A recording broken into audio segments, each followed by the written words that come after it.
ምናሴ ሀናን ደውሎ ውጭ እንድንገናኝ ይላታል። እናም እኔ ከትምህርት ቤት ስወጣ እንገናኝ ይላታል። እሷም እሺ ብላ መንገድ ላይ ትጠብቀዋለች።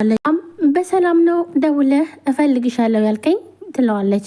እናም ምናሴም ብድግ አድርጎ እና ማለት ባገኝሽ ምን ችግር አለው እንዴ ብሎ ይጠይቃታል። እንደዛ ሳይሆን ቤት ውስጥ መገናኘት እየቻለን ውጭ ብዬ ነው ትለዋለች።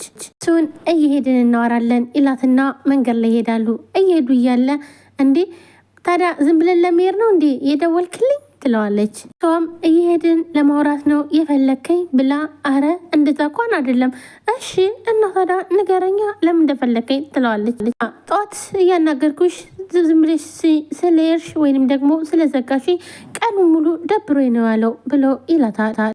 ለምን ትለዋለች። እንዴ የነገርኩሽ ለምን እንደዘጋሽኝ ሳላቅ እንዴት ይላታል። ምናሴ ለሰላምታ እኮ መልስ ሰጥቼህ ነበር የሆነ ነገር እየደበቅሽ እንደሆነ አውቄያለሁ። እንዴ ምናሴ እኔ ምን ልደብቅ እችላለሁ? ሻሽት አያስፈልግም። ይልቅ እኔ ሳላቅ ያስቀየምኩሽ ካለ ንገሪኝ ይላታል። ሀናም ብድግ አድርጋ አንተማ ትልና ልታስቀይሜን ትችላለህ ትለዋለች። እሺ እና ታዲያ ምንድን ነው ይላታል። እናትህ ናቸው ትላለች።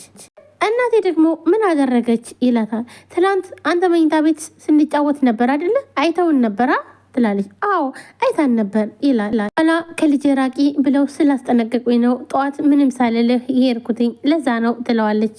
ሁሉ ምናሴ እኔ በአንተና በእናት መካከል መግባት ፈልጌ አይደለም፣ እንኳን አይደለም በአንተና በማንም መግባት አልፈልግም ኪዳነ ምሕረትን ትለዋለች።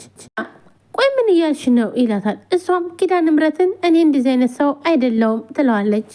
እንኳን አይደለም በእናትና በልጅ መካከል ልገባ በማንም ሰው መግባት የምፈልግ ሰው አይደለውም ብላ ለምናሴም ትነግረዋለች።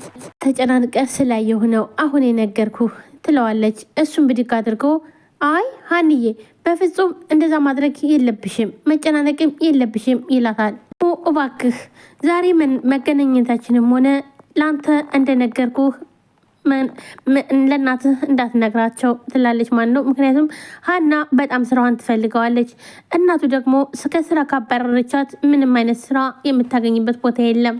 ሻና እናቴ አንቺ ላይ ያደረገችው ትክክል እንዳልሆነ ይገባኛል። እናቴ ግን ከትንሽ ጊዜ በኋላ መጨቃጨቅ በሆነ ባልሆነው መነጫነጭ በቃ በተለይ ሰራተኞች ጋር ያላት ነገር በጣም ከባድ ነው ይላታል። ነው ብላ ትጠይቀዋለች። እሱን ሌላ ጊዜ እነግርሻለሁ።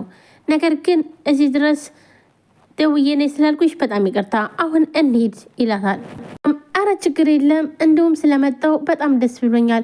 እናም ውጩ ለአንተ ጥሩ ስላልሆነ በቃ እንሂድ ትለውና መንገዳቸውን ይቀጥላሉ። ወሬያቸውን እያወሩ እየተጫወቱ መንገዳቸውን ይቀጥላሉ። ሲም ቤት ይሄድና ተኝቶ እናቱ ትመጣለች። እናም እናቱ እሺ እንዴት ዋልክ ልጄ ትለዋለች። እንዴት ዋልሽ እማዬ ይላታል። ዛሬ ደግሞ ምን ሆነ ነው በጊዜ የተኛው ትለዋለች። አረ ምንም ትንሽ ራሴን አመም ስላደረገኝ ነው ይላታል። እናቱም በጣም ትደነግጥና ራሴን አመመኝ ብላ አዎ ትንሽ ነው እኮ እማዬ ይላታል። ዛሬ እመም ከየት መጣ? እንዲሁም እኮ ሰሞኑን ምንም አይነት ሐኪም ሳያይህ በመቆየትህ ሰሞኑን በጣም እየገረመኝ ነበር ትላለች። ምክንያቱም ምናሴ ታማሚ ስለሆነ እናም የዶክተር ክትትል ሁሌም ያስፈልገዋል። አሁን ላይ ግን ሀናን ስላገኘ ልጁ ጤነኛ ሆኖ ስለተቀመጠ እሷ ግን ገርሟታል።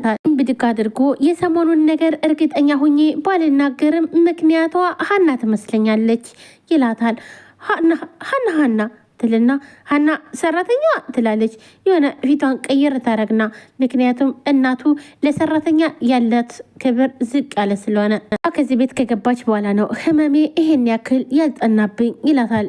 እሷም በጣም ፍጥጥ ብላ ይገርማታል። ያንተ ጤንነት ደግሞ ከሷ ጋር ምን አገናኘው ትልና እናትየውም ትቆጣለች። አላቅም ብቻ ይኸው ነው ይላታል። እሷ ያው ከህመሜን ስለ ህመሜ ትጠይቀኝና ከዛም በኋላ ምን መጠንቀቅ እንዳለብኝ ምን መመገብ እንዳለብኝ ትናግረኛለች። ከዛ በኋላ ነው ጤነኛ የሆንኩት ይላታል። እሷ እንዴት ይህንን ልታቅ ቻለች ትለዋለች።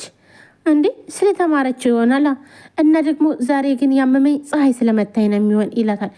ወይ ሰው እንዴት ነው ግን ሰው በሰው ድክመት ገብቶ የሚጠቀምበት ትላለ። ይህ ማለት እንግዲህ ሀና በልጇ ድክመት ገብታ ለመጠቀም ነበር የመሰላትኝ። ምን እያልሽ ነውማ? ይህ ማለት እኮ ቆይ ምንድነው የምታወሪው ይላታል። ስለምን መጠቀም ነው የምታወሪው ይላታል። እሱን ለእኔ ተወው ችግር የለውም ትለዋለች። ደግሞ ሀናን እኔን እንዳታገኘ ስላደረግሻት በጣም ነው የተቀየምኩሽ ይላታል። እሷም ምን ይሄንም ነገረችህ ብላ ትጮበታለች።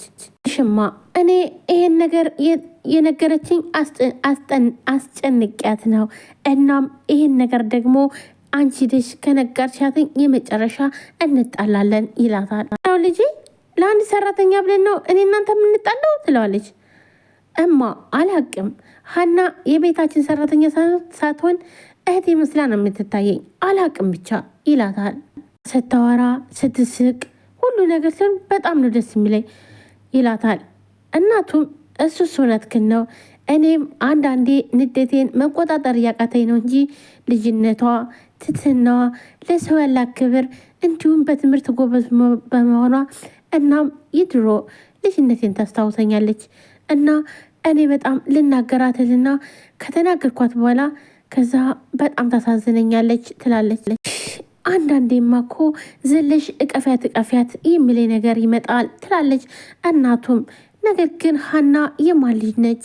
ደግሞ የቤት ሰራተኞች ትንሽ ፊት ሲሰጣቸው አዛዥ ነኝ ነው የሚሉት። ለዛ ነው እኔም ማመነጫጭቃት ትለዋለች። ግን እንደዚህ የምትቀብጥ ሰው አይደለችም። እንደውም ብትቀርቢያትኝ ስትቀርቢያት ስታያትኝ የዋህነቷ ምስኪንነቷ ይሄ ነው የሚስበው ይላታል ልጇ። ቱም በልሽ እሱን ተወውና አሁን ተነስና ተጣጠብ ትንሽ ቀለል እንዲል ትለዋለች። ሴም እሺ በቃ ማዬ ብሎ ይነሳል። ምክንያቱም ስለ ሀና ስላወራ ሀናን ጥሩ ካሁን በኋላ እንደማትናገርበት ቃል ገብታለት እናቱም ትነሳለች። አባቷን አባ ዛሬ ግን ምን ሆነሃል ትላለች። አባቷም ምን ነው ልጄ ምን ሆንኩብሽ ይሏታል። ከገባው ጀምሮ ከሰላምታ ውጭ እኮ አላናገርከኝም።